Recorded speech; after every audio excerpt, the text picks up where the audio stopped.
you know I used to be a PT? I heard it on Nicola's podcast. Yeah, I used to be a PT years ago, and I was always, I don't think I was very well liked. Wow. Well, I was, but I'd always just like preach stuff in the sense that like, you know, you know for a fact, you want to scream at people sometimes because you're like, if you just done what I actually just told you to do, you would have amazing results. Yeah. And you just don't do it. And it's like, just do the thing. It's not actually that hard. And I used to get like really frustrated with it. Probably the reason why I wasn't a very good person, to be fair. You'd actually connect with people. And I know, because people want a quick fix, don't they? So that's the other thing. Like, do you find that in aesthetics, like people want a quick fix? I've got quite a good client base now that are willing to do the treatment plan, you know, rather than just come in and they want like, I do try and advise you, it's going to be a course of treatments. It's not instant. Like the best treatments that I offer aren't instant results. Yeah. But so how does it actually work when some, like say for example, like is it female predominantly or male and female? No, female, but I do have some male clients. I don't post them really because there's a lot of stigma. I have noticed a bit more of a trend of like male people getting like. Honestly, one of my oldest clients is like, I think he's in his 60s. You would never think that he would get Botox, and he does. He comes in, and I'm just like, fair play, you know. People don't want to get old. People don't want to age gracefully. They just don't want to. But that doesn't necessarily mean that. I just feel like there's so much negativity around aesthetics, like, oh, it's so vain, and I don't think it is.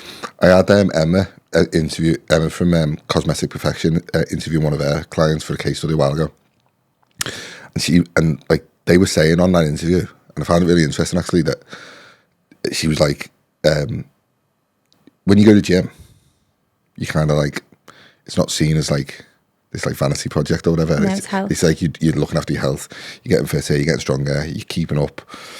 Like definitely at sort of our age where recovery starts to get a little bit slower and stuff like that. Definitely not. Sound like I'm really old. I'm actually not. When the wheels start coming off, you yeah. Total midlife crisis completely.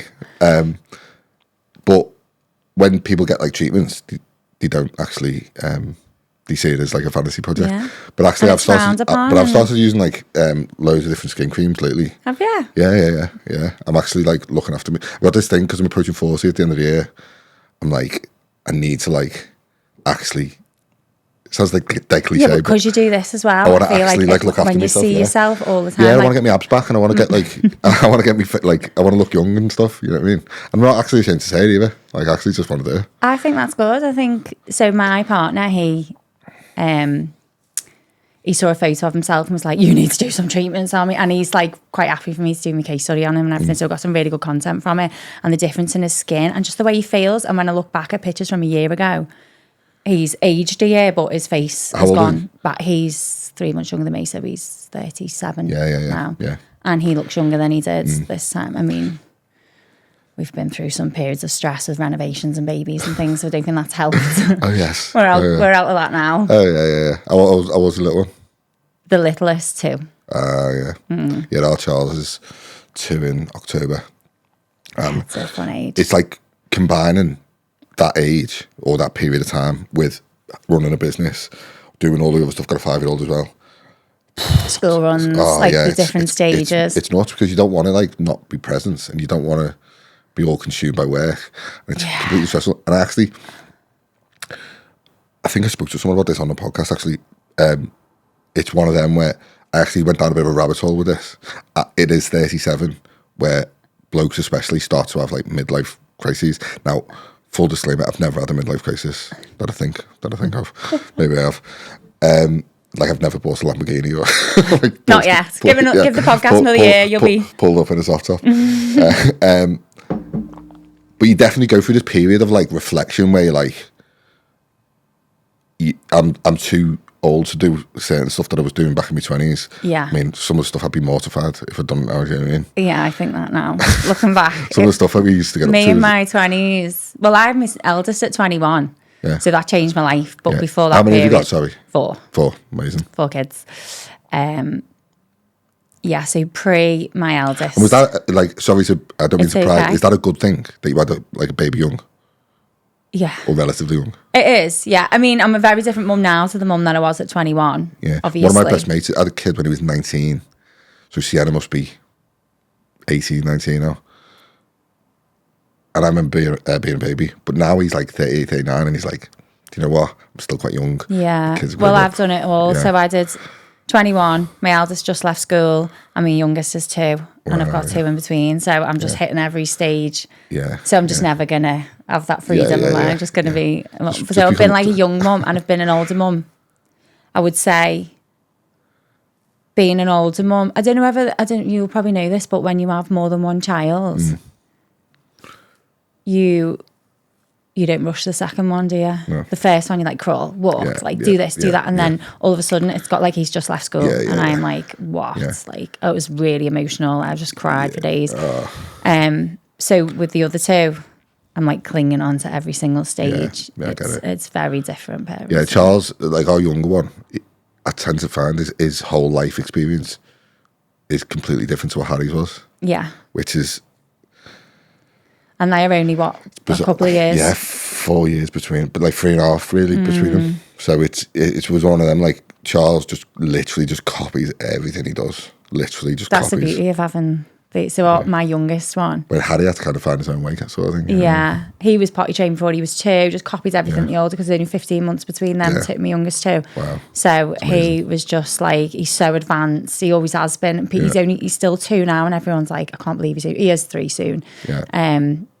But yeah, and then the older 2 help me look after them, so it's quite nice. I love it. Yeah, go on a bit of a tangent there, but I do like talking about parenthood, because doing like a business actually is very testing. It's like probably like the couple of most stressful things you can do, actually. Yeah. And a renovation, add a renovation into that, because that is back to my point though, like you get to this like sort of point in your life where you're like, I look at all them times when I was like in my 20s, single, no kids. I thought I was busy, was never busy. Yeah. But I thought I was. Thought I was tired. Yeah. And then you get to this age where you're like, I'm too old to do all that stuff anymore. I'm not going clubbing anymore. I'm not doing all that stuff. But at the same time, I'm not so old that I'm like completely past it. So you end up asking yourself, you're forced to answer this question of like, what am I going to... Who am I? Who am I? Who am I going to be for the rest of my life? I feel like I've just fully succumbed to the nana life right now. Like, I'm so happy to just be curled up in my pyjamas at 9 p.m. with the kids in bed. That's nice though, isn't it? I'm really content with this stage. Like, when I had my eldest and I was 21, all my friends were still going out, and it did change me, but I did sometimes feel like I was missing out. Whereas now I'm just fully embracing this mum. So all that time when you were having your 4 kids, is this what you'd done as a job? No. So I worked in legal costs. And then I have my eldest, stayed in legal costs. Legal costs? Yeah. Wow. So worked in a solicitor's. That's a bit of a life change, to be fair. Yeah, I mean, it was never like a lifelong dream. I don't actually know how I fell into that role, to be honest. I think I just got a job as like admin in a solicitor's, and then it just progressed on. Then I worked in Liverpool. So we did that, and then went on maternity with my daughter, who's 10. And I was like, I just want to be a nurse. Like, I always knew I wanted to be a nurse. So then I applied for college, got in, and before I knew it, I was like, okay, this is what I'm doing now. I'm going to go to college. Then I did my degree. So I did my degree as a single parent, which was quite hard, with 2 kids. And then I started nursing, then met the partner that I'm with now. And yeah, just went from strength to strength. So then I went on maternity with my youngest child and decided to do all my aesthetics courses. So I just kind of had these epiphanies when I'm on maternity. Love it. Yeah. So is this like when you were crossing in from your 20s to 30s? Yeah. This was, so I started with nursing at 27. Ish. And then, I don't even know what am I now, 37. Yes, we did nursing, and then I did my aesthetics alongside my nursing. Yeah. But it was always something I wanted to do, and it was meant to be like a side thing. But obviously, with having the 2 young ones, it just became so much more convenient for my life to have my own business. Obviously, it's more stressful as well. Like, you'll know yourself. Like, I've just been away for a week and I didn't earn anything, and I'm like, I'm not used to that.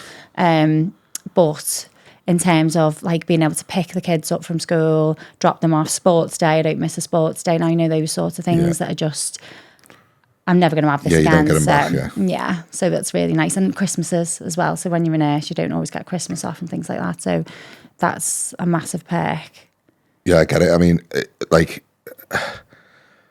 honestly, I think I followed you for a while, but I'd never really seen you doing content. But like lately, it seems like you've like stepped into like that sort of thing of doing content. And actually, when I rewind back to like when I was a PT, posting content wasn't like really a thing. No. Going back to like 2012, 2015, whatever it was. Like from like, I was a PT from 23, right? Up until I was about 33. Well, yeah, 10 years. Yeah. It was a good amount of time. But in that, I'd done like every fucking job in the fitness industry you could imagine. So it was like lead coach, general manager. I worked at David Lloyd for years. I was just, I basically just covered all bases, but posting content wasn't really a thing. Yeah. Like there was YouTube, but like even like Reels and TikTok and that, they weren't like around. I'm still not on TikTok. But back then, when you posted content, you're not on TikTok. Well, yeah, I don't do TikTok. It's been a goal of mine, but it scares me. I don't do TikTok. I do it in a sense of like I post stuff on it, but it's only just what I've posted on Instagram. Do you know what it is? I can't be distracted. I can't have that. I'll just end up scrolling and watching like all these things, and I just like I can't do it. So when people did stop posting content, it was seen as like this like really sort of taboo thing where you're like, what? You're actually making a video and you're going to post content about your stuff? Yeah, it's like, what? Scary for them people. Yeah, it was like scary. And I remember doing this video and it was like how to make protein porridge, and it was fucking shit. It was fucking shit. Like literally, I think it was filmed on like an iPhone 10 and like didn't have a microphone. It was like blurry footage, and I was literally holding it and I was like, yeah, you put the porridge into the bowl, and then it'd probably still be out there on some form of channel somewhere, but like... Was it a hit? Did it go viral? No, did a fuck. So within about 5 minutes, the WhatsApp group with 12 of my best mates that I've moved from school, like taking the piss out of me, saying, what the hell is this? You got to start somewhere. But it actually put me off making content for like so long. Like it was fucking like just made me just not want to do it. But these days, I think it's actually flipped a little bit, where it's actually a bit weird if you don't post the content. I don't know. I still get a bit. I like the first Get a piece bit of posting anxiety. I just hate listening. So like my partner will be in another room and I can hear him listening to it. I'm like, turn it off. Like, you know, when you can hear your own voice, and I'm like, I just don't need to hear it like now. Like, I find it quite weird when like I've had it before where like, this is going to sound so weird, right? So we do the podcast, we put loads of clips out and stuff, and we do loads of other content, and it's all part of like some form of strategy. And when you post it and you get like however many views, whatever, you think, it's just views, and I get 50 likes or whatever, or 40 likes, whatever. You're like, that's fine, like sound. But you don't really think of it as like real people. No, I know. So one day I was sitting in the hairdresser getting my hair cut. I was sitting there, and some fella is like waiting, and I'm just sitting there getting my hair cut in my own little world. And you don't really speak when you're getting your hair cut. Like as a bloke, you just kind of sit there. You do in the women's salon. Exactly.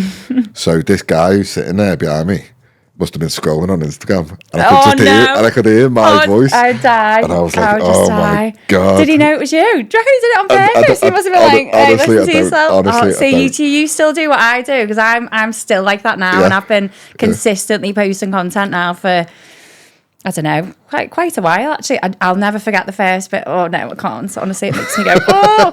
It wasn't even bad. It was just me talking, but I was so nervous, and I was like, I feel like I'm going to be sick in the bedroom, like. And then you just get used to it. Yeah. I think fair play to I'm not one of these people yet, although I think I might have done it on a story the other day. The people who were just walking down the street, just chatting away, and I'm like, oh. Yeah. That's what I mean. It's like this yapping style content that you see now, where people just literally pick up the phone. And actually, I think it's a great thing. Like that people can just have like you can literally, if you wanted to, if you've got an idea and you want to get it out there, you can literally just pick up your phone, make a video and post it. Yeah. And straight away. Or even stories, like for me, obviously I've just come straight from a fun fair, having ice cream to putting fuel into coming in. Like when you've got a busy life, and for me, sometimes just being in the car is like my time to just whatever. So I'll just hit the record button and just say what I need to say to my clients if there's something I need to tell them or whatever. And it's like they're right there, aren't they? You know, so literally. It is good for that. But. And even just like, you know, me and you would like messaging back and forth about coming on the podcast, and you can just send a voice note. Yeah, I love voice note. Or you can just send like, and you can double speed them when they're about 8 minutes long. I always say this to people, right? So when we started out, we were a video editing thing. So I'd posted my first bit of content. Like laughing and cringing. Oh yeah, it's bad. But it put me off posting content for ages. But what I essentially done was I was like, I'm going to have to start making videos at some point. Was this the porridge? This was after the porridge incident. Yeah, that was like so bad. I mean, do you know what? I might actually try and find it as like a reference of like how far you've come from how far I've come, yeah. And the negative comments as well. So like the other thing, and a lot of things I see online are stop caring what people think, because there will be people who are like, oh, cringe. Like, I mean, I cringe at myself. Yeah. I never cringe at other people's, but that shouldn't stop you. Doesn't that tell a story though? It's like when you look at someone else's content and you don't look at it. Yeah, never cringe. And then sometimes I'm like, oh, have I been speaking too much down Instagram? Oh, am I still babbling on? And then I'm like, no, because I listen to people every day and I'm like genuinely interested in what they want to say. And if I don't, then I just... That's weird. Her voice sounds a bit odd. Yeah. No one ever thinks that. I'm just self-critical. I think most people aren't me? But I mean, but it's the same. Like, still to this day, people say to me, oh, you're such a good conversationalist. You're so good on the podcast.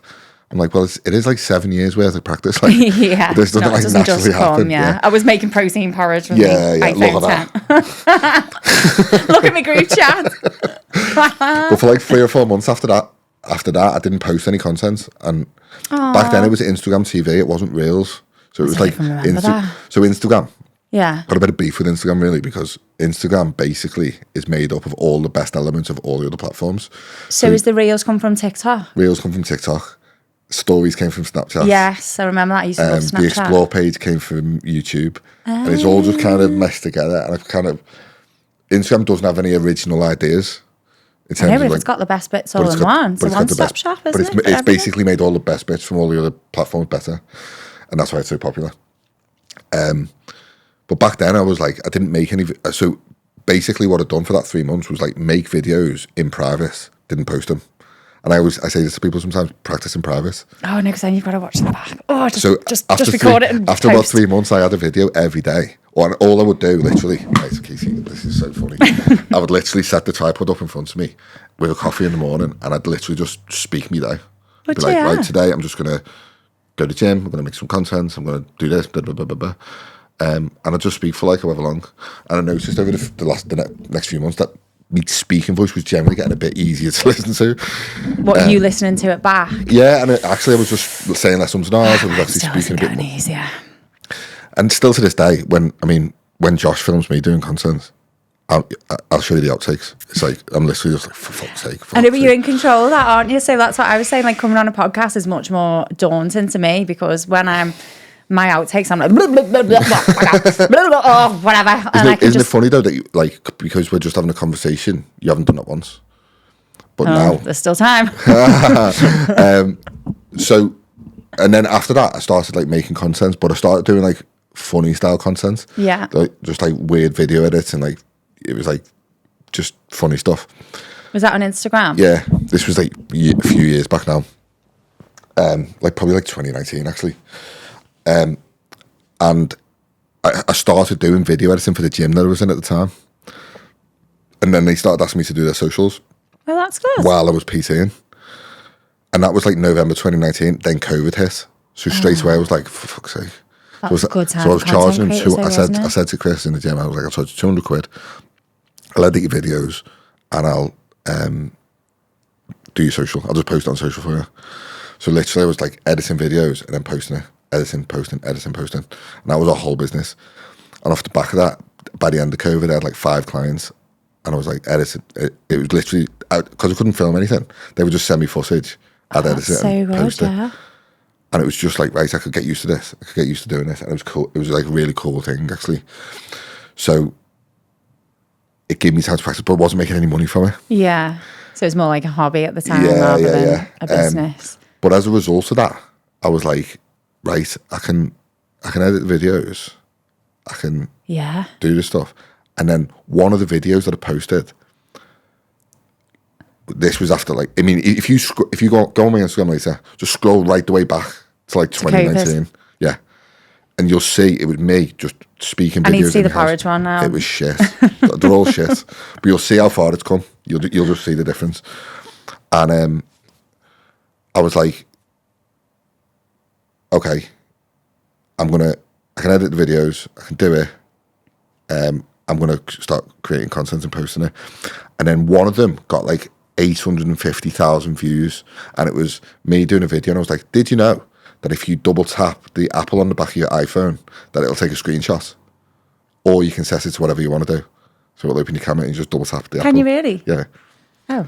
So if you double tap the Apple, you can have go in your settings. And Still now? Yeah.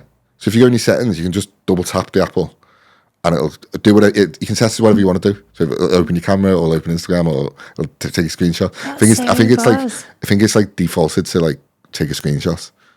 So if you want to take a screenshot, you just I'm going to have to try that when I get home. So this video got like nearly 1 million views, went completely viral, and I was like, wow, I'm the best content creator in the world.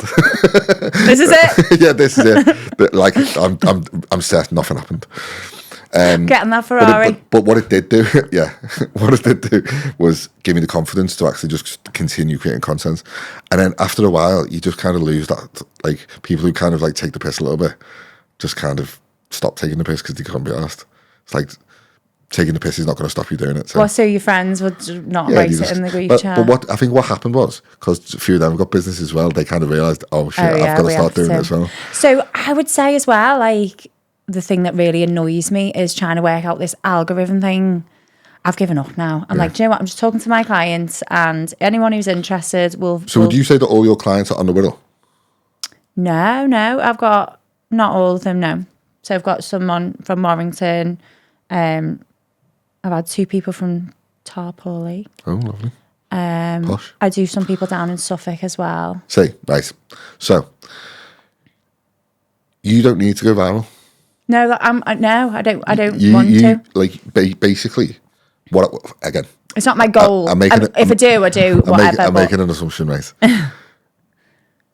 Your content needs to resonate with the right people. Mm-hmm. That's it. That's what I mean. So there's no point me having 75,000 followers if I've only got 2 clients out of them. Like, it doesn't really make any... Like, well, this is like the rock and a hard place people get between it, because you go, right, my followers are growing, I'm getting millions of views. Yeah. But I'm not making any money. Yeah. And when they post about the business, it doesn't get all the views and followers. Yeah. So where's that happy medium? Now, I want to make a load of money. I've got no bones about saying that, but I want to help people. Yeah. Now, like you say, I totally agree. If I go viral, great. But if I don't, then I'm not. Would that not give you more exposure as a content creator? I suppose what you would...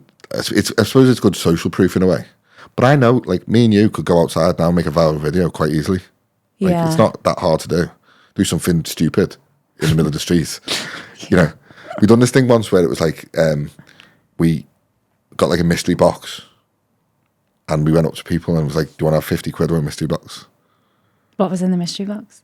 It was like a gift voucher, but it was like 100 quid gift voucher. Was it? But these videos were like getting like really good traction, and they're getting like thousands stuff like that. Guaranteed. Maybe I could do that for the aesthetics. Do you want 50 quid or a mystery box and put something in it? Yeah, exactly. That'd make me go viral, wouldn't it? 100%.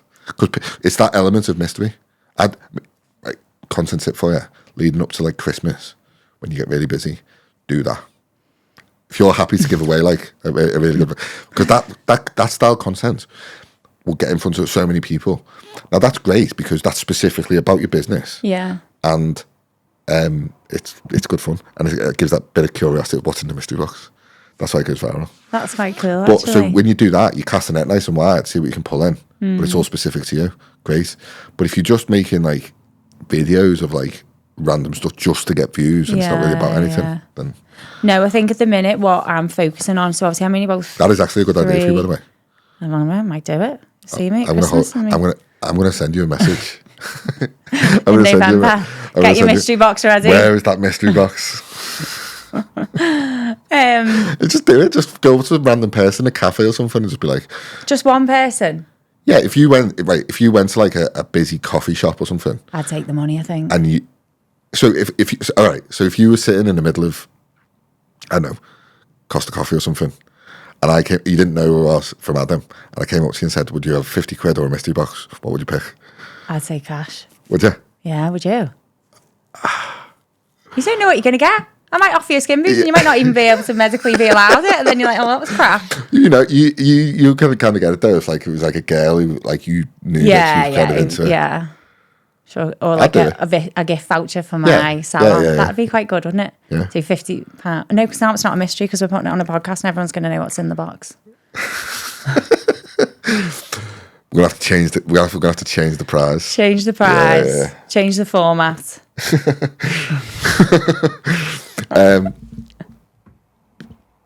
Going back to it, I mean, doing that, you'd get so much good attention, but it's because that has an actual value to it. Because when the outcome happens, people are made up. Yeah. Do you know what I mean? That's good. So that's a good idea. So I actually think going viral is probably in a net positive because you get loads of eyeballs on your stuff. But if you just go viral for like I done one the other week and I was going to tip with a load of shit out our house. And I must have went to the tip up 5 or 6 times in a week.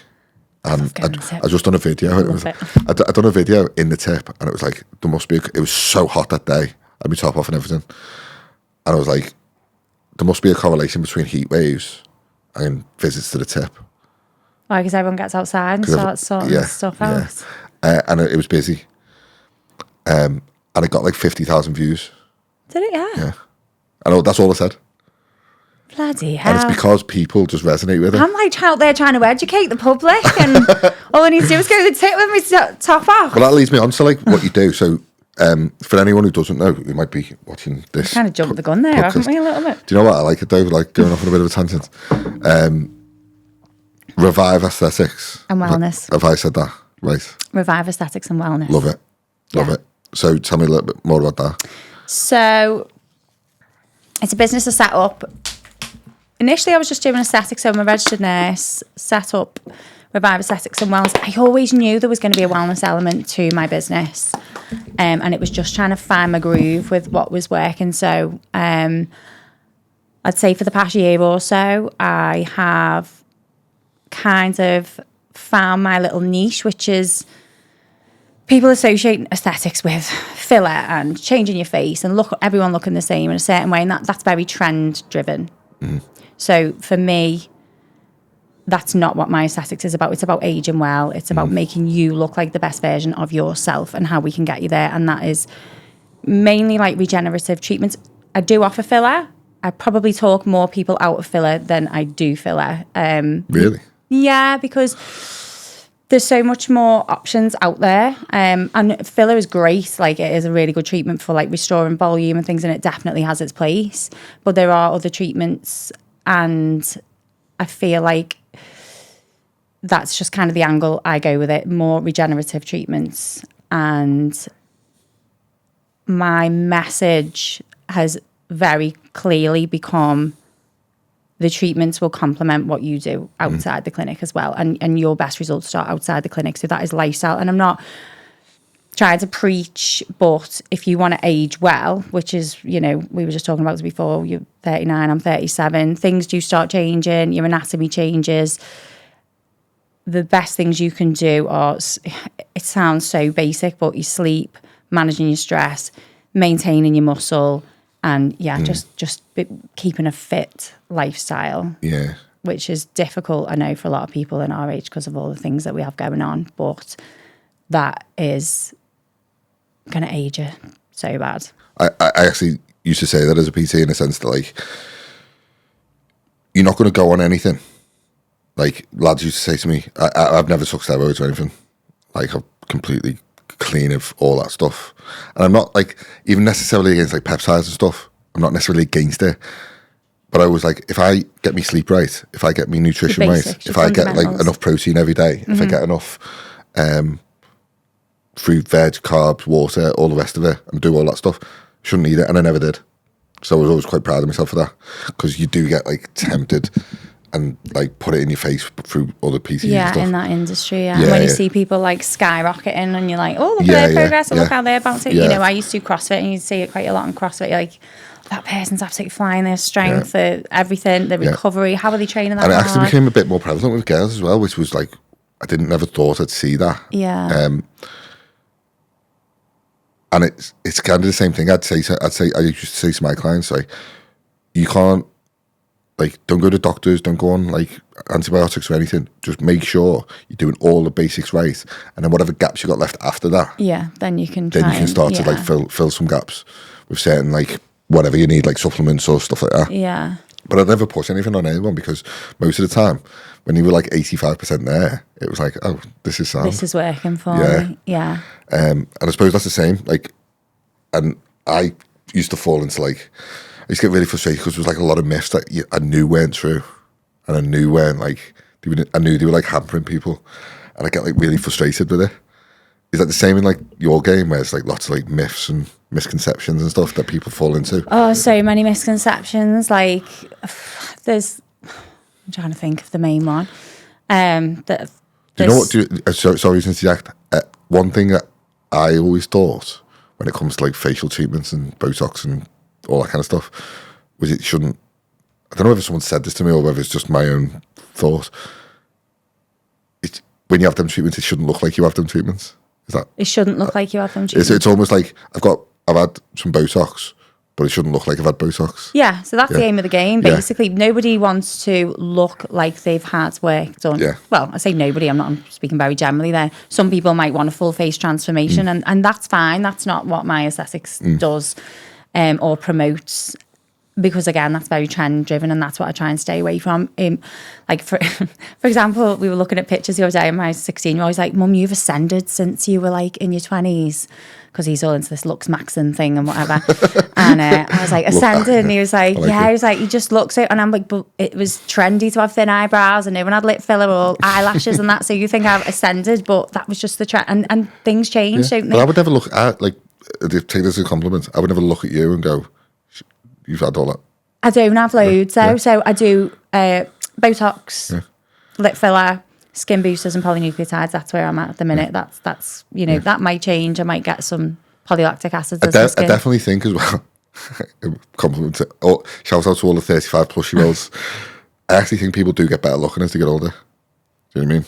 Do you? Generally, yeah. I feel like that works for men. I feel like poor women, everything just starts getting a bit sour. I feel like men, like, the hair goes a bit grey and they get a bit more of like a rugged look. Don't talk to me about greys. I'm fucking pretty much fully going. I mean, we dye our hair, so we're all right. But I always think that men kind of get a bit better with age, and women just, we need a bit of help along the way. Yeah.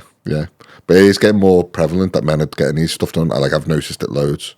Like we talked then about doing like things like treatments for men. One thing that got me was SPF. Yeah. Just like basic That's SPF so basic, every day. Yeah, just to protect your skin. Yeah. Like I done this. My mate Vicky, she's got she just opened in Eastham.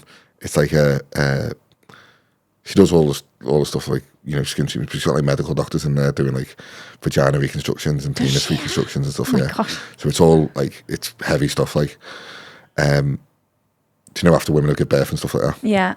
And like men want like stuff done down there. What do they have?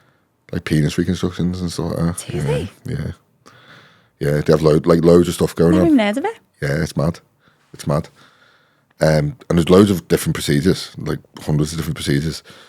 And yeah, she was basically telling me about like just like basic SPF and basic like just skincare stuff. And she's got this like AI skin scan mirror. Oh yeah, like a skin analysis thing. Yeah, I'd love one of them. I swear to God. What did it show up? Oh my God. Just damage. Do you know what? It scores you out of 100. Yeah. 100 being good. 100 being amazing. Yeah. 100 being like perfect skin. What were you? 66. Oh, that's not bad. It's not bad. It wasn't great, but it's so not would bad. 100 be like a child's skin? Yeah, like baby, soft skin. So, and what did she say you should be for your age? And you should aim to be somewhere around maybe 80 plus.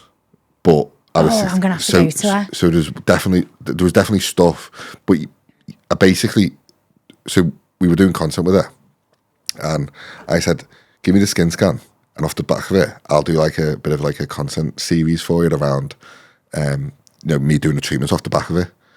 So I basically just went on these like skin treatments and stuff, and the basic one was SPF, and I just couldn't believe the difference in my skin off the back of just putting SPF on. Just putting SPF on. Really? And she was showing me pictures of like people before and after not using SPF.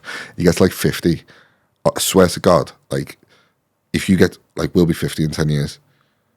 Like if you get to 50, you can look 40, and but you can look 60. Yeah. And like I want to be that 50-year-old who looks good, who looks 40. Yeah. And I just couldn't believe the difference it made, honestly. That's one of the most underrated. When it sounds so boring, because people are like, "Oh, what do you recommend?" And it's like SPF, and they're like, "Oh, is that it? Is that your fountain? Is that your nugget of knowledge?" That skin scan thing, literally, just like. Did you get assessed after you've done the SPF? Yes. So I went back about 2 weeks later, after I was doing it, and the score actually got a bit worse. It went to 64. Now, obviously, people don't want to see that. Yeah. But I was like, no, I'm going to be totally transparent about it, because. Well, it's only 2 weeks as well. And the reason being was because the stuff that I was putting on my skin was actually like quite strong, and my skin was getting a little bit sensitive to it. Okay, yeah. But she altered it, and it got way better. And people were actually saying to me off the back of it, your skin looks amazing. Yeah. Your skin looks amazing. And I was like, when I was putting some of the treatments on, I could definitely feel the sensitive parts. Could you? And I was looking at the scan, and it comes up on an app on your phone, and like you can see where it like is a bit more red and a bit more, and it was just unreal. It was absolutely unreal. What treatments it was that she was giving? I mean, I can't. I'll be able to tell you. Yeah, I'll message you on Instagram. I might go and see her anyway. You've sold her. She's cool, to be fair. She'll do really well. Shout out to Vicky. Shout out to Vic. Yeah. I'd love to do stuff like that. Like that's where I see my future, is doing things like blood work and skin analysis and things like that. But I'm going back to uni in September. You'll get again, I'm not going to make an assumption. What I found with my journey in business and doing like my own work was, you get to a certain like level and you think, I could do this a little bit more now, and then do this a bit more. Yeah, you just kind of opens little doors. Yeah, and then after like 2 years or 3 years, you look back and go, oh, fucking, I'm doing way more than what I was. Yeah. And that's amazing. You don't really notice it, and it's quite. Sometimes, because we live in our own little bubble all the time, sometimes it's quite hard to like take yourself out the bubble and look back and go, give yourself a pat on the back sometimes and go, do you know what? Fucking hell, I've had 4 kids. I've started a business. I've gone to uni. Fucking fair play. I used to, like, when I first started, I'd be like, oh, I wish I was them. So I'm like 3-4 years in now, and I used to look at people who were there, and I'd be like, I wish I was. And I was like, I had to like take a step back. I'm like, no, you're here now, and this is where you wanted to be when you started uni, and you always want to do aesthetics and stuff. So just be in this moment now, and like sometimes it's hard, isn't it? But even now, like going back to uni, doing me prescribing, that was always a goal of mine. Like even before I started uni the last time, I want to be a prescriber. I want to do aesthetics. I want to be a prescriber, and like I'm here now. I'm nearly, I'm going back to uni, so. It's taken 7-8 years, but fair play, and you're still really young. Am I? Yeah. See aesthetics there. Yeah, I'm 53. You're still really young. Yeah, touche, Casey, touche. Interesting though. I mean, it's good to know there's like loads of myths, and I've noticed that in your content actually. You do kind of like myth bust a little bit. Try and like challenge misconceptions or challenge beliefs, because I feel like I also want to challenge the stigma as well, because there is a bad stigma around aesthetics being vanity, and I suppose to a certain degree it is vanity, but that is how you feel, isn't it? And that's where your confidence comes from. So I know, like my partner, for example, he'll go to conferences and things, and he will want to look his best, have his hair the best, he'll because in that environment. What does he do as a job? So he is VP of gaming for ITV. Love it. Yeah, so he works in, I don't know, what would you call it? Gaming and gambling. Phil, I don't know, he'll kill me when he watches this. No, I do know what you do. Yeah, he's a trans monster. Yeah. No, people watching this might not be old enough to know that's friends. A friends. Oh no, don't say that. I'm not really 53, I'm 37. Bear in mind. Yeah, so, but I've probably in order seen for him every to go episode of to them Friends. and feel good, he wants to look good, and it doesn't, I don't know. Monster. He is quite, I've probably seen every I'm episode. showing my age Isn't it now. weird? Isn't it weird that I've probably seen every episode of Friends that many times that I just know that quote? And yeah. I mean, everyone who watches Friends will know it, I hope. If it wasn't lost, go and watch Friends. It's Chandler Bing's job. yeah.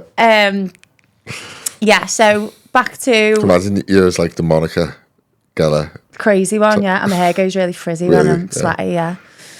Yeah, I am like the Monica Geller. I have a, you know, when she has the messy cupboard. Yeah, That's what yeah. I've got. Like my house will be tidy, but there's a cupboard. If you open it, everything's falling out. Oh yeah, that's what it's like behind that wall there. My under my stairs. My fella's like, "Are you going to sort that out?" I'm like, "Oh, one day." Yeah. And now we'll just keep throwing our shoes in and hoping it doesn't explode. I feel like it's like one day it will be sorted, and then your kids will be sort of like flew the nest and whatever, and then you'll just be like, "There's nothing left to sort." Yeah. Yeah. What do we do now? Yeah. Live the dream. Just sipping cocktails in Thailand or something like that. Yeah. Got all that to look forward to in another 18 years or something. Yeah, I do like what you're doing there though about like myth busting around, like especially male stuff. I mean, as right when I've done that content for Vic, literally done a video, and it was her just giving me the AI skin scan.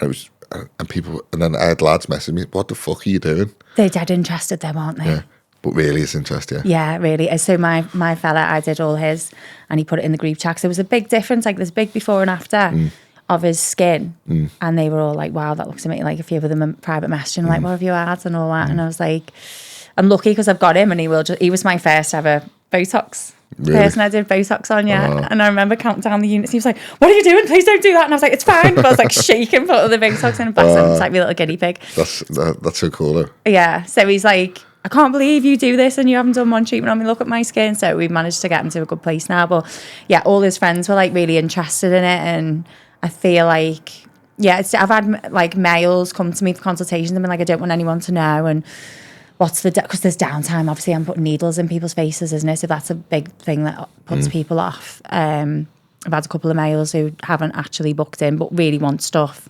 but just trying to find the time where they've got a week off work or something like that, because risk of black eyes, bruises on the face, especially like the polynucleotides I do, they're like little blebs all over your face, so there's no hiding it really. Yeah. I do jiu-jitsu, so I can like literally just say that someone just elbowed me in the eye. What, with little blebs all over your face? Yeah, but things like that you could get away with, couldn't you? And be like... Yeah. But I think most... This is why I wear Crocs most of the time. I was going to put my Crocs on today. I didn't know if it was too do casual. you I was know going to what? message her and say, "Can I wear my Crocs?" Well, it's so funny, you know. So Becky got made redundant last year, and she started doing like TikTok thing, and she was never a content creator. She just didn't get it. Like she didn't She's good at understand. it now, though. She started doing it, and she was like, she done like at the start the videos weren't great. If I'm honest, she was like just promoting stuff, found this bargain, and she started it. It was like bargains for mums, essentially. Bargains for mums that were on like dupes and things yeah, like that. and she was posting on TikTok, and then she started doing like affiliate stuff where she was going live and stuff. Now she's just flying with it. Is she? But Crocs sent to our house 74 pairs of Crocs, and she only paid like 12 quid for them all. Did she? Why? Because she was going to do a thing on them. Kids ones, adult ones, Maybe female, I need to do male that ones. as well. I need to get myself on TikTok. and do some Unreal, Crocs. right? That's so good. It was ridiculous how many pairs of Crocs we had in our house. I've got like loads of pairs. And I injured my ankle in jiu-jitsu a while ago, and someone just kind of like twisted me up, and yeah, it was just, I mean, I was dead sore. Couldn't put weight on it, so I couldn't squat or anything. Couldn't do anything in the gym with weights. And I started wearing Crocs because my trainers were out of me, and then I just kind of Converted now. yeah. They were so uncool a few years ago, weren't they? People take the piss out of Crocs sometimes, and I'm like, yeah, I just wear them because I'm injured. Really, I love But them. now you just converted. No, so I was a bit anti-Crocs. I didn't like the little, the things Have inside. you ever seen the film Idiocracy? No. I'll send you the thing on Instagram later.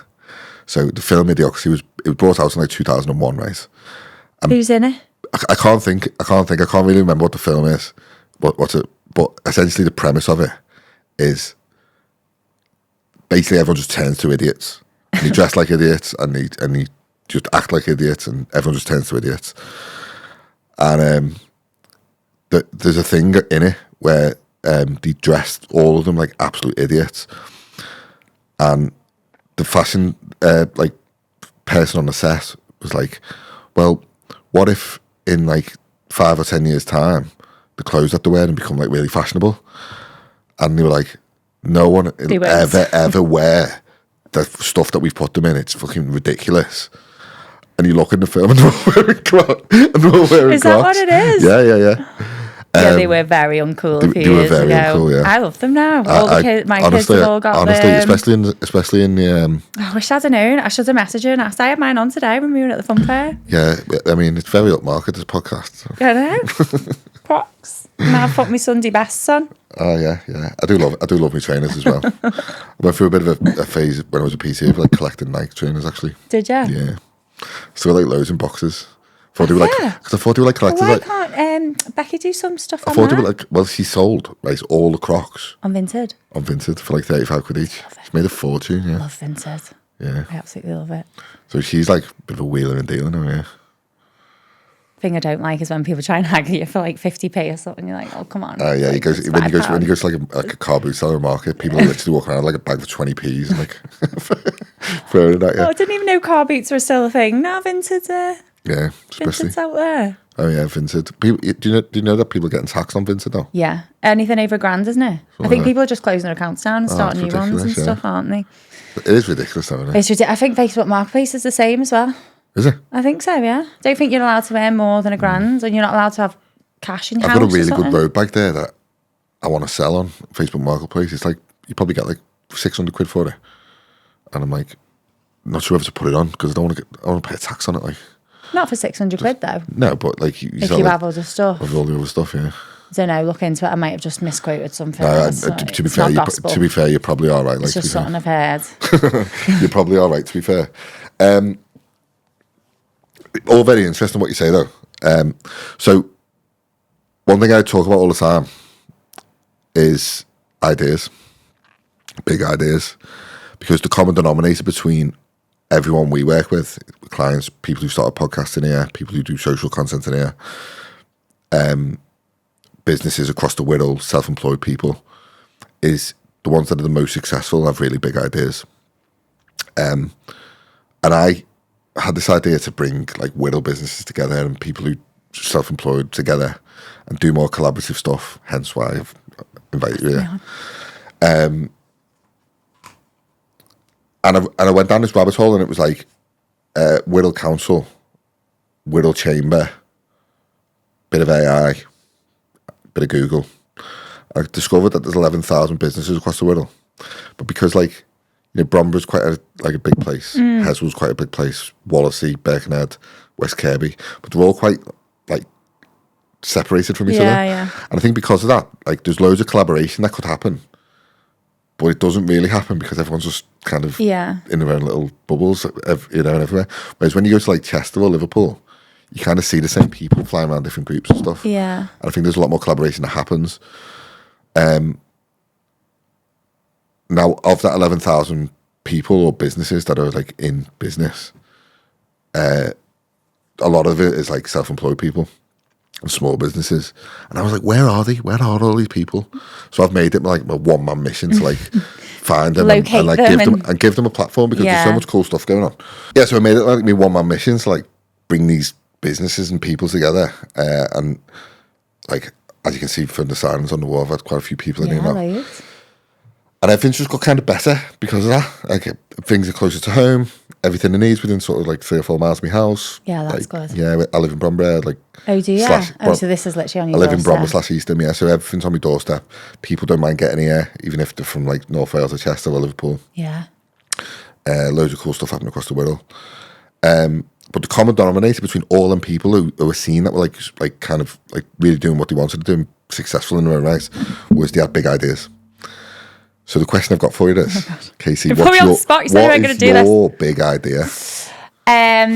So, I mean, I would say I've had imposter syndrome for a little bit. So I've kept my ideas a little bit small, but obviously applied for uni, got in. So my big idea one day, I'm not quite there yet though, because I need to get this uni out the way. That's basically, a good thing. I'm really stressing out about this. You say that like it's a bad thing. It's not. No, that's what I mean. So until that point, like obviously like the goal, own my own clinic, that sort of thing. Like I've said to you before, I'd love to go into like blood work and skin analysis and the wellness side of it, where I could treat, because at the minute to treat a medical condition you have to be CQC registered, and that is an absolute ball ache. Well, Vic just went through that. Oh, really? Did she? Yeah. Well, it took her a year. It took her a year. Yeah. A whole year. Yeah. So she came to the old consent room, and we couldn't really do anything together because she had to get CQC registered with all this to get the medical doctors. Yeah.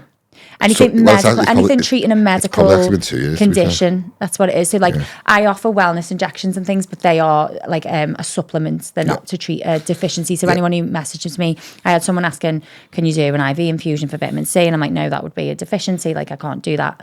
But to be CQC registered is a ball ache. But I reckon one day in my goal is to be able to offer things for medical conditions and things like that, do blood work, do skin analysis, have my own clinic, but I need to be highly qualified, so I'm going to do my prescribing in September. That's going to take 6 months, and then after that course I'll be an independent prescriber, which is big, I know. But until I've done that, I can't think past that now. I love all that though. I love all that. And then when you do that, I'll do all your content for you. Okay. Deal. Then you'll be really comfortable on camera. I know. Oh. I actually don't believe in imposter syndrome. Why? Bit of a controversial opinion. Oh, it is, yeah. Put that as a hook. Well, it's not actually a syndrome. No, I just use it to describe how... It's actually... I always say the barrier to entry to doing anything new is being a bit shit when you start. Yeah. So I've got 2 boys, and I take Harry to football on a Saturday, and it's not really football. It's like bees around a honeypot. It's like they're chasing each other around, they're falling over, they're making mistakes. Just all running at the ball. But what they're not doing is judging themselves. Yeah. They're having fun, they're laughing. If they make a mistake, they don't care. If they kick the ball and it goes fucking somewhere else, they don't give a shit. And as you get a bit older, you start to kind of care and judge. The judgment. The people on the sidelines who are not doing anything, sad, looking at you. But actually, why? Like, why do we care? Actually, stepping out a little bit and making the mistakes is actually a good thing. Yeah. So all that stuff that I talked about before about like not posting the content and just making videos and practicing and all that, it was actually a good thing. In hindsight, yeah, you didn't think it at the time. No, you just want to curl up in a little ball and not face the world. And I remember looking at creators on like YouTube with like millions of followers, going, "Fucking hell, I'd love to do that. I'd love to make videos like that. I'd never be able to make videos like that. My videos don't look like that." Yeah. And people call that imposter syndrome, but it really, in reality, it was just like I don't have the skill set yet. Yeah. To do that. Yeah. But I can acquire the skill set. But that's like what I was saying about, I used to, when I first started out, I'd be looking at other accounts and be like, oh, I want to do what they're doing. I want to speak with that much confidence. I want to understand, like, I'm big on wanting to understand everything I'm doing. And like, I would hate for someone to ask me a question and me not be able to answer it. Like, why does it do that? Or what's in that? Or whatever. Like, whatever it is, I will always try and get as much information 100%. in my brain about it as I can. And that might just be the nurse in me, because obviously everything we do is like evidence-based and you've got to know why you're doing it and all that. And I just completely forgot what my point was then. What were we talking about? Going back to 4 years and looking at other people and being like, what? I want to do that. I wish I was there. And now I am there. So there'll be people starting out who look at my content and not saying like, oh, they'll be like, oh, she's amazing. But they'll be like, oh, she talks well on camera. Have you ever looked at it from that way? Where someone new who's like maybe in the 20s just starting out? I've had loads of people message me and be like, oh, and ask me for, and at that point I was like, oh, hang on a minute. I must be positioning myself really, like, I must be articulating myself quite well. Like, people are asking me what I think about this and that. And sometimes it's about content. Sometimes it's about treatments, filler, anything. But I'm like, oh, they come to me for advice out of all the people there on Instagram. It'll be other practitioners and things. And I'm like, oh, that's quite... Yeah. It's a big compliment, isn't it? 100%. 100%. So then you kind of, I feel like you lose that imposter syndrome a little bit. But I feel like it's good to have a bit of imposter because it means you're doing things that you're uncomfortable 100%. with, and you're pushing as soon yourself. as you get to the point where it's comfortable, you should be striving for something it's like else. dangling a carrot in front of a rabbit. Like you just. Don't you ever get to a point in life where you think, I've had enough now? Like, I'm just happy. But, like, is there a point in life where you just be content with life, or do you think you always strive for more? Like, what do you think? I always think this. Like, will I always be striving for more? Will I get to, like, 50, 60 and be like, nah, sod this. I just want to be on a beach somewhere and I'm happy. I actually battle with this question quite intensely. It's like an inner battle. I like being quite transparent and in the area of vulnerability. Like I actually battle with this quite a bit because I'm like super ambitious and I want to do really well and I want to impact a lot of people and help people, and I want me young kids to grow up and look at me and go, he was a great dad and he was always there and he sets a good example and we've had a great life. Yeah. Like it really is inspiring to me. And I'm not there yet where I'm like content enough to stop. When will that point be? But I do battle with that question of when is enough enough? Because I see these people who, I've got mates who are millionaires. I know still millionaires. Chasing. And they still want more and they still want more money and they still want, and I'm like, what's the point where enough is enough? Like, I don't understand it. And we went to Barcelona doing content with a business like 2 months ago. And Dan, who we went, was like a really good mate of mine, and we're sitting there in Barcelona dock having a beer in the marina. So we've done all the content for the day, red hot day, in the end, start of May. And we're sitting there and we're looking at this yacht in the marina, and it's £20 million to have, like, it's a £20 million yacht essentially. Yeah. And we're looking at it going, fucking hell, this is unreal. Like, it's absolutely amazing. Yeah. And then across the marina was this yacht that hadn't moved for like a year, and it was 100 million. So we're looking at this £20 million yacht going, oh God, I'd love to have that. You have to employ 6 people just to get the yacht out of the yacht out of the marina. But do you think people who've got the £20 million lot look at the £100 million yacht going, oh that's my goal. I want that so bad. I know. But do you not find without a goal? So like, but like, what's the difference between having the £20 million yacht and the £100 million? It's aggression. At that point, it just becomes a dick swinging contest. Like. It does, but all I would say about that is, like, from my personal experience, so when I did my degree, it was like one of the most stressful points in my life, and I remember submitting that final piece of uni work and just crying my eyes out and being like, oh, it's over. And then after it went to like a weird depression. I was like, what now? Like, I've got nothing to like strive towards. And I've done fitness competitions where you're training for that like fitness competition, and then you do it, and then it's like, oh, you have like a week of like feeling down because there's no goal. So I don't know, is it good to always have a goal, something that you're working towards? Or maybe your goals just change. Maybe your goal is decorate the living room when you get to 60 rather than... I can honestly say for like being 39, turning 40, I do kind of reflect on this a bit and get a bit nostalgic in a way, where I'm like, I'm completely happy where I am in my life right now. I'm really proud of the business. I'm really proud of the family. I'm really proud of everything I've managed to do and bring my life together the way I have done. Yeah. But will I be happy if I'm in the same position when I'm 45? No. Probably not. And I think I will get to a point where I'm like, I'd be happy to continue this. I'm happy just to do this for the rest of my life. And someone said to me, £3 million, £3 to £5 million is like a really good happy medium, because you've got a really, really big business. Yeah. But you're not all consumed. You're not spending every waking second working. But at the same time, people don't know you. You're not big enough to be famous, and do like people like would walk around the Grafter or walk around Birkenhead or West Kirby Beach on a Saturday afternoon, and you'd never know that the rich and yeah. And I kind of like, I'm not saying I want to be like super millionaire status or anything. I'm not a millionaire. Yes, you will be in 5 years. But at the same time, I don't want to be this like super viral, like famous celebrity. I just want to have like a really good life. Yeah. And I think that is my sort of like happy sweet spot. So that's your goal is like monetary, whereas mine is being able to pick the kids up. Yeah. So picture this, right? If you could pick the kids up, if you could wake up and do your fitness do great work all day, go and pick the kids up, Weekends off. go for a nice paddleboard in West Kirby Marine Lake, and have nachos afterwards and sit down and just have like a nice, blanket with food on. That'd be good. That'd be success to me. How does life get better than that? Yeah, that would be success, yeah. How does life get better than that? But then you need money to be able to facilitate that as well. So there is a monetary value to success. There is a monetary value to it. But beyond what it costs to do that, where does life get better than that? It's trying to find the work-life balance there, isn't it, as well? So now, like, I understand as well, there's times in your life where you'll have to work really, really hard. Yeah.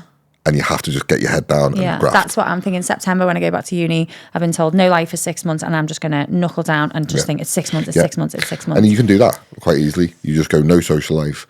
I'm just going to get my head down. And then in 6 months' time, it'll be spring, and you'll be done, and you'll be able to celebrate and have a great time. Yeah. But then there's times in life where you can ease off a little bit. And just be like it's summer holidays at the moment, and be like, you know what, it's summer holidays, I'm going to take my foot off the gas, I'm going to relax, I'm not going to book as many people in, I'm going to... Well, that's success to me. That's success to me as well. I don't have to request time off to take my kids away. I am just, that's when I'm going. Literally. In theory, I could just say to Becky and the kids, like, get in the car, we're just going to point it south and go somewhere. It's just, like, it's freedom, isn't it? That is... Yeah. But you've got to be successful in order to do that. So you've got, like you say, you've got to put the hard yards in order to get to that point. I'd love your opinion on this as well. I'm also aware that kids won't be young forever. No. And don't, because it makes me choke. And when they're sort of, say, 15, 16, I'll be like 50, say. I won't want to stop when I'm 50. Like, and they're going to not need me as much anymore. It's horrible. And I understand it. And it's a horrible feeling. And it's a hard balance to get. But at that point, you will need something to fill your time, and you will need something to do. Yeah, but loads of hobbies. And you've got to recreate yourself again. I know. And this is getting way deep, by the way. I know it is, isn't it? It's only meant to be a bit of fitness. But do you know what? I actually find it. I actually genuinely find it really interesting, and I could keep talking about something like this for ages, right? And I appreciate you being so candid about all this stuff, because sometimes it's not like the easiest thing to talk about. Yeah, same. Overthinker and overshare. Overthinking, yeah. Until it comes to food. If someone is interested in who you are, what you do, generally just wants to maybe seek some advice on some stuff, where's the best place they can find you? Instagram, revive_aesthetics_x. Facebook, Revive Aesthetics and Wellness, and I'm not on TikTok. So I'm going to make it my mission to get you on TikTok. I know, it was my goal for 2025, and then I just flaked last minute and was like, I don't need it. Because like we were saying before, do I need the viral content? No, I need clients. Am I going to find clients on TikTok, or am I going to go viral on TikTok? So for me, I'm just happy with Instagram in the comfort zone. Leave me alone. Isn't it weird that, like, literally you could set up a TikTok, post one video, and get 1 million views with no followers? Yeah. And then you go on Instagram and you spend 3 days making a piece of content, and it's like, I think do you know what? Instagram have been quite clever in that way, I think, where they've gone like, people are spending way too much time creating content, and it's not performing that well. So this like yapping style where people are just walking along the road. Like, I walked along West Kirby Marine last week. I'd done like a 5-minute live stream. I've never done one of them. And I just like literally just yapped at the camera. I was chatting absolute shite, to be honest with you. But people like it. They like to relate, don't they? And it was buzzing down there, right? Like, kids jumping in the marina, people on the boats, people just walking the dogs. It was gorgeous, right? And I'm walking with the kids. Kids are paddling and stuff, and it was amazing. And I'm just talking to my camera, and people are interested in it. Yeah. And isn't that amazing that people can just literally just get the camera out and share their life like that? Because what they realised was people spending 3 days overthinking a piece of content and not posting it, whereas now you're getting rewarded. Well, I thought it was more for monetary. I thought Instagram were making it, they weren't pushing content so that people were feeling like they had to pay for it. You won't make money off Instagram. You won't make money off Instagram. But where you'll make your money is there's an endless amount of females on the Wirral from the age of 25 to 60. You'll never run out of clients. No, I've never paid for an ad. I've just been completely authentic and genuine and just posted. And that's what you're best doing. That is honestly your best approach. And I'm not blowing smoke. We are saying this, Casey. Like, the reason why I've invited you on the podcast is because you've just got better and better and better at posting content. Thanks. So that's it. So No pressure. I genuinely, I appreciate it. Thank you for having me. Say it again. Yeah, I appreciate it. This podcast is going to be going out next week. I'll put all Casey's links around the video. And yeah, thanks so much. I appreciate your time. Thanks for having me. We've absolutely waffled. I hope I've given some little golden nuggets. There you have, yeah. I genuinely We'll drink water now and go and get in front of a fan.